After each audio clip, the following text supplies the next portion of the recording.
Baik, sebelum closing statement, ada yang bertanya tentang ziarah kubro kemarin itu kepada saya ya. Jadi saya memberikan jawaban sangat mengapresiasi adanya ziarah kepada Sultan Maulana Hasanuddin ya. Karena beliau adalah penyebar agama Islam di Banten, juga ayahnya adalah penyebar agama Islam di seluruh Jawa Barat dan sekitarnya. Jadi memang seharusnya umat Islam yang ada hari ini selain untuk mendoakan juga menegaskan dan mengakui bahwa penyebar agama di Islam Indonesia adalah Sultan Maulana Hasanuddin dan para wali songo lainnya, juga para wali-wali di Nusantara. Nah, kemarin Rizik Syihab dan kawan-kawan berziarah ke Banten itu sangat mengapresiasi saya secara pribadi bahwa memang harus ada penegasan, pengakuan dari Ba'alawi tentang bahwa penyebar agama Islam di Nusantara ini adalah para wali songo dan anak keturunannya. Sultan Maulana Hasanuddin Banten adalah sebagai putra dari Sunan Gunung Jati Syarif Hidayatullah yang menyebarkan agama Islam di tanah Banten dan di Jawa Barat. Nah, kemudian ada yang mempermasalahkan sebagian warga Banten tentang adanya orasi ya. Ya, kalau masalah adanya orasi itu mungkin masuk ke dalam bab akhlak ya. Kalau standar akhlak daripada keturunan Wali Songo sebagai keturunan baginda Nabi Muhammad SAW mungkin itu dianggap kurang berakhlak. Tapi kan setiap klan itu memiliki standar akhlak yang berbeda-beda. Mungkin menurut Wali Songo, kalau orang ada di kampung orang kemudian berteriak-teriak itu dianggap tidak berakhlak, tetapi mungkin bagi Rizik Syihab dan kawan-kawan itu tidak seperti itu. Jadi bagi saya biasa-biasa saja. Ada lagi yang mengatakan bahwa di situ ada penghinaan-penghinaan. Ya, saya tidak begitu kaget, wajar-wajar saja, ya kan? Kenapa wajar-wajar saja? Karena memang kalau misalnya saya mendapatkan berita bahwa yang menghina adanya provokasi itu dari keluarga Kesultanan Banten atau keturunan Sultan Banten, turunan Wali Songo sebagai keturunan baginda Nabi besar Muhammad SAW menghina, memprovokasi, itu aneh. Tapi kalau dari klan Ba'alwi ya ini bukan yang pertama. Sebelumnya memang klan Ba'alwi menghina kan, itu udah biasa. Ada Bahar Smith, ada Muhdor Tanggul, ada Faisal Assegaf, ada Taufik Assegaf. Jadi saya kira itu tidak aneh dan kita harus memaklumi itu. Adapun itu tempatnya di masjid, ya itu tidak itu tidak layak itu adanya penghinaan, provokasi di masjid. Kita sebagai keturunan Wali Songo, keturunan dari para pendakwah di masa lalu itu harus memiliki sebuah jiwa yang luas, di mana dulu di zaman baginda Nabi besar Muhammad sallallahu alaihi wasallam ada orang Badui masuk masjid, dia di situ kencing. Orang-orang pada marah, Nabi tidak marah. Nabi memaklumi, kata baginda Nabi, bu'istum muyassirina la mu'assirin. Kalian diutus itu sebagai orang-orang yang harus memberikan kemudahan pada orang, bukan untuk memberikan kesulitan pada orang. Jadi hal-hal itu dianggap menurut baginda Nabi untuk seorang Badui yang datang ke masjid yang standar akhlaknya berbeda dengan orang-orang Madinah itu dianggap wajar-wajar saja. Kemudian tentang materi bahwa Wali Songo adalah Ba'alwi, ini tentu berita hoak ya, berita hoak yang kemudian ditulis ya, yang katanya berasal dari Samsul Zahirah. Samsul Zahirah itu karya dari Abdurrahman Al-Masyhur. Abdurrahman Al-Masyhur dicetak ulang tahun 1984 oleh Muhammadiyah Syihab. Kemudian Muhammadiyah Syihab memasukkan keturunan Wali Songo sebagai bagian dari Ba'alwi. Berdasar apa Muhammadiyah Shihab memasukkan Wali Songo dan keturunannya bagian dari Ba'alwi? Apakah berdasar manuskrip kuno? Tidak. Disebutkan oleh Muhammadiyah Shihab di dalam ta'liq kitab Syamsul Dhahirah itu halaman 521 bahwa dia mendapatkan berita itu dari orientalis Belanda yang bernama Van den Berg. Dia mendapatkan dari kitab Al-Mustautanat karya Van den Berg bahwa Wali Songo dan keturunannya itu merupakan bagian dari keturunan Ba'alwi, Abdul Malik bin Alwi bin Muhammad Sahib Mirbat. Itu berdasarkan pengakuan sendiri dari Van den Berg. Kemudian Muhammadiyah Shihab juga di dalam ta'liq kitab Syamsul Dhahirah itu katanya mendapatkan sebuah manuskrip yang berasal dari Kesultanan Palembang yang berangkat tahun 1750-an bahwa keluarga Palembang dan Wali Songo itu merupakan dari keturunan Ba'alwi. Saya menyatakan dengan seyakin-yakinnya bahwa manuskrip itu tidak pernah ada. Manuskrip yang berangkat tahun 1750 yang kemudian di dalamnya dituliskan bahwa Wali Songo dan keturunannya itu merupakan Ba'alwi, manuskrip itu tidak pernah ada. Manuskrip itu sama dengan manuskrip Kertabumi, negara Kertabumi yang diasumsikan sebagai tulisan dari Pangeran Wangsakerta, seorang ulama besar di tanah Cirebon.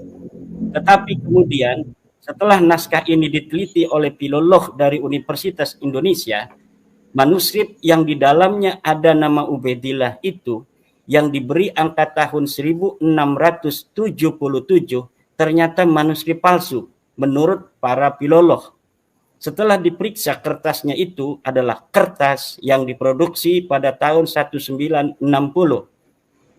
Siapa kira-kira dari Ba'alwi yang hidup di tahun 1960 yang mengasosiasikan keturunan Wali Songo itu merupakan Ba'alwi, yaitu Salim bin Jindan. Salim bin Jindan banyak menulis kitab. Beliau wafat 1969, maka 1960 itu adalah angka yang sangat masuk akal apabila kita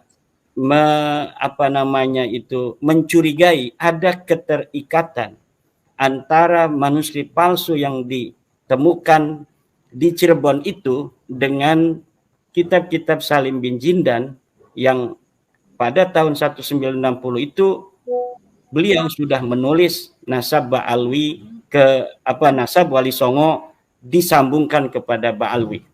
Nah, manuskrip negara Kertabumi itu hari ini masih ada di perpustakaan Sri Baduga atau di Museum Sri Baduga Maharaja di sana, yang di dalamnya ada nama Ubaidillah, dan itu sudah teliti sebagai manuskrip palsu oleh para filolog dari Universitas Indonesia, dan beritanya pun tahun 2010-an itu dimuat oleh koran ternama atau majalah ternama Tempo. Jadi Ba'alwi yang dikatakan sebagai leluhur daripada Wali Songo itu adalah berita hoak menurut saya. Kemudian ada seorang peneliti dalam tanda kutip yang banyak memposting di media sosialnya bahwa Wali Songo itu adalah Ba'alwi, yaitu Pak Ahmad Basso, yang menurut beliau banyak manuskrip-manuskrip yang mendukung kesimpulan Pak Ahmad Basso bahwa Wali Songo adalah Ba'alwi. Saya dalam satu tulisan sudah menantang kepada Pak Ahmad Basso, kalau betul-betul Pak Ahmad Basso memiliki manuskrip yang nyata, yang tua, yang menyatakan ketersambungan nasab Ba'alwi kepada baginda Nabi dan ketersambungan nasab Wali Songo kepada Ba'alwi, maka saya siap untuk berdiskusi dengan Pak Ahmad Basso. Tetapi tidak ada respon dari Pak Ahmad Basso, padahal Pak Ahmad Basso kenal saya, beliau pernah ke pondok pesantren saya, kita pernah bersama-sama bicara tentang sejarah Wali Songo. Kemudian karena tidak ada tanggapan, saya meminta Sekretaris Jenderal Perjuangan Wali Songo Indonesia Laskar Sabilillah, Kiai Ali Zain dari Benda Kerep, untuk menghubungi beliau. Ternyata beliau juga tidak merespon. Jadi kalau misalnya ada yang lainnya yang merasa memiliki manuskrip-manuskrip yang menghubungkan silsilah Wali Songo kepada Ba'alwi, kita siap untuk berdiskusi, dan saya mempunyai kesimpulan bahwa semua itu hanyalah hoak belaka. Terima kasih, ini closing statement dari saya. Sekali lagi kepada Kiai Alawi, saya ucapkan terima kasih. Barokah kepada Kiai Alawi yang telah ikut bersama mencatat diskursus nasab pada hari ini, juga kepada Suka dan pada Dr. Pondang Sugiharto. Barokah semuanya, dan juga pada seluruh pemirsa rakyat Indonesia. Kita sudah bersama-sama mengikuti diskursus ini 2 tahun lebih, dan insya Allah masyarakat juga sudah mengerti dari segala sisi, dari sisi akhlak juga itu sangat nyata sekali bagaimana perbedaan Wali Songo dengan akhlak Ba'alwi. Ya tentu sangat jauh lah. Misalnya kalau diasosiasikan Wali Songo ini adalah merupakan satu leluhur dengan Ba'alwi, dari cara berdakwah, dari cara berakhlak, dari standar-standarnya itu berbeda. Dan kepada bangsa Indonesia, ya kita rukun. Perbedaan di dalam pendapat itu biasa-biasa saja. Ulama-ulama zaman dulu juga sudah berbeda. Bagi kita bangsa Indonesia, persatuan itu adalah di atas segalanya, dan kepada pemerintah untuk mampu untuk mengayomi semuanya. Terima kasih. Tapi bin Sarman Al-Kaburi namanya begal nasab. Al-Kaburi, ayo sekali lagi semuanya, begal nasab, begal nasab, begal nasab. Assalamualaikum warahmatullahi wabarakatuh. Hamdan wa syukran lillah, wassalatu wassalamu ala rasulillah wa ala alihi wa ashabihi wa mawala, amma ba'da. Sebagaimana kita tahu bahwa Habib Rizik CS bersama para muhibbinya kemarin telah melaksanakan ziarah kubro di Banten.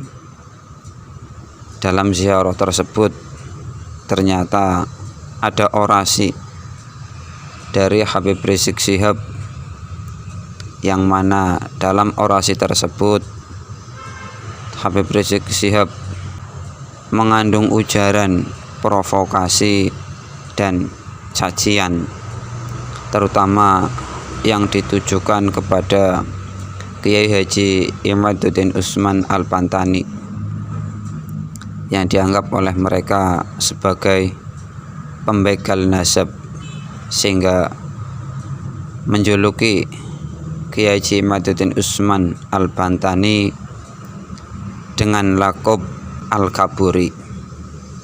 Menanggapi hal tersebut, Kiai Haji Imaduddin Usman Al-Bantani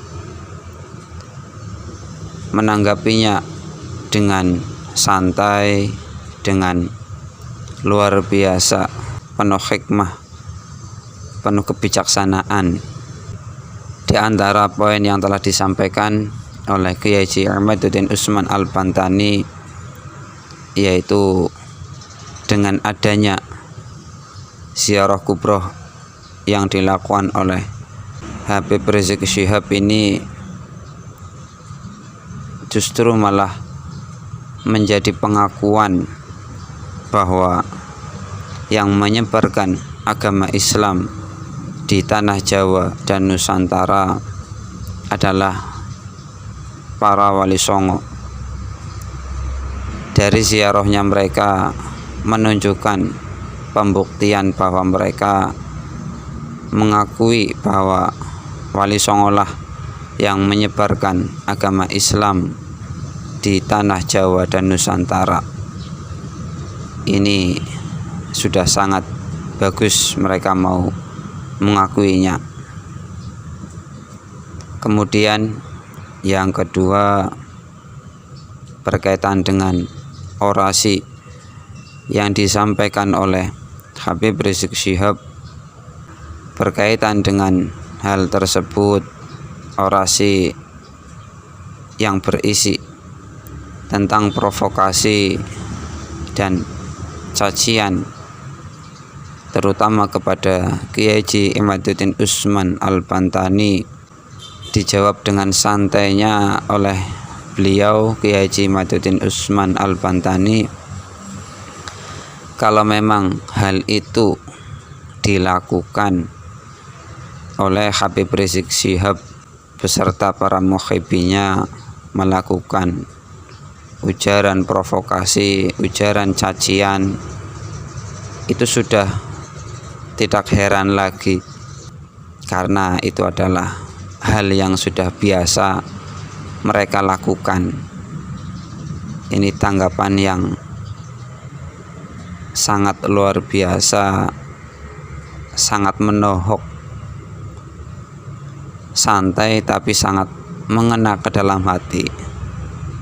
Tidak heran jika ujaran-ujaran kebencian, ujaran caci maki, ujaran orasi provokasi itu dilakukan oleh Habib Rizik Syihab. Itu sudah hal yang biasa, yaitu karakter dari mereka. Ini tanggapan yang menurut saya sangat menohok mengenai hal tersebut. Memang adanya tesis kajian ilmiah dari Kiai Haji Imaduddin Usman Al-Bantani menjadi sebuah polemik di masyarakat kita, terutama kaum Nahdiyin dan para muhibbin habaib. Tanggapan dari beberapa orang yang pro dengan para habaib menganggap bahwa tesisnya Kiai Haji Imaduddin Usman Al-Bantani ini adalah tesis iblis, tesis pemecah belah umat.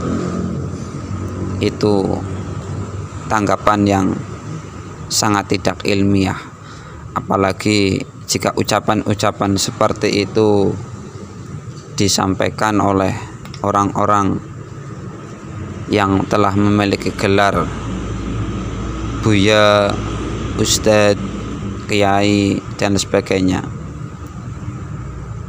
Orang yang menyampaikan seperti itu mengatakan tesis iblis, itu sama sekali tidak mencerminkan sebagai orang yang alim, sebagai orang yang berilmu.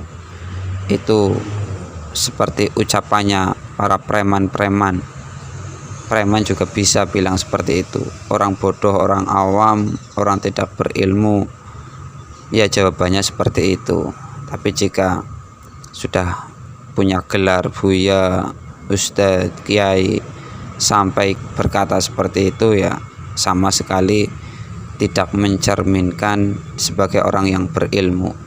Harusnya bisa menanggapi secara bijak, secara ilmiah pula, tidak langsung mengklaim sebagai tesis iblis, tesis pemecah belah umat. Kiai Haji Imaduddin Usman juga mendapatkan dukungan dari berbagai golongan masyarakat. Di antara orang-orang yang mendukung tesisnya Kiai Haji Imaduddin Usman, saya lihat justru malah mereka adalah orang-orang yang berpendidikan, orang-orang yang mempunyai cara berpikir yang sehat. Mereka yang mendukung tesisnya Kiai Haji Imaduddin Usman Al-Bantani adalah orang-orang yang cerdas dalam berpikirnya. Sebagai contoh, doktor dari UIN Syarif Hidayatullah sendiri menanggapi tesisnya Kiai Haji Imaduddin Usman itu justru mengatakan bagus, komprehensif, dan objektif.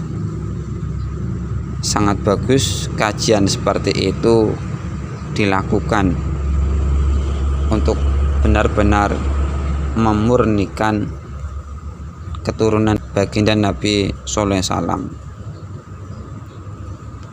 Itu adalah dukungan kepada Kiai Haji Imaduddin Usman Al-Bantani. Jadi orang-orang yang punya akal kecerdasan dalam berpikir yang sehat pasti akan mendukung kajian ilmiah, karena kajian itu didasarkan pada kajian pustaka, data, dan ilmu, bukan hanya sekedar menuruti hawa nafsunya, kemarahannya, dan kemauannya sendiri. Kira-kira seperti itulah mereka, orang-orang yang menanggapi dengan penuh kebencian itu adalah orang-orang yang berpikirnya masih lemah, tidak mendasarkan pada ilmu, mendasarkan pada kemarahan, pada nafsunya. Terima kasih. Wassalamualaikum warahmatullahi wabarakatuh.